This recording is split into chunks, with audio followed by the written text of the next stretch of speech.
and many Iranian Canadians with family there are closely following this conflict, including my next guest. Mina Morshed joins us now. Mina, thank you for making time for us. Hello, thank you so much for your time.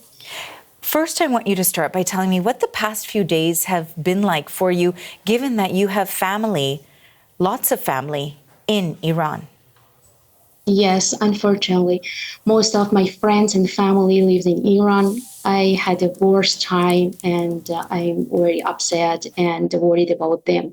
And they don't have enough good speed internet or access to open um, social media. Unfortunately, today I didn't chance to talk with my family, my friends. I called them, I sent a message, but nobody answered me.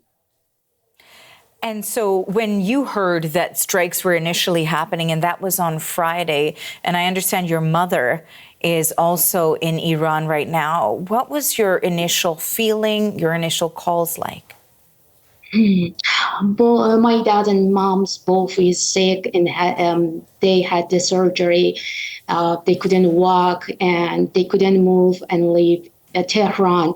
And they stay home and just with hope, and they just send positive message to each other. And just after the first epic in the Friday, I had just one time speak with my mom's, and it's very short. And when she started talking, she told me, "Oh, the bombs started," and hang up the phone. And I didn't chance back talk for them. And so daily, I'm sure you're on edge, hoping that you get news that they are still safe, but also you have children that you need to talk to about what's happening involving their grandparents. Oh, yes. When they saw me, I'm very unhappy, and I try to not pass my stress to my kids, but they understand, and they ask me, "Why, mommy, you look the phone, and why you check the news?" And I start explaining for them, and suddenly, after a few minutes, I saw my little kids stay and they look the seal and ask me, "Mommy, if the grandpa and grandpa died, or auntie, what happened? What should I do?" And I explained, "Don't worry. They are strong enough. They try to protect themselves." But when she started school and he back to me and say, "Mommy, please update me," I say, "Okay, sure." You know, I also wanted to ask you too how people in the community are discussing what's been happening in Iran with Israel. How are people reacting? How are people feeling right now? I speak for ordinary Iranian, not politician or people in power. I'm just trying to live with honesty and side of the people. They be good and social person and education person. They passed a difficult time, and they less medical system. They don't have the place for they stay for a few days. They just moved the city. They don't know what happened, and they say we move suddenly because the Mr. Trump told leave the Tehran, and they shocked and they don't have any plan, and they worried about the war because most of the Iranians don't like the war.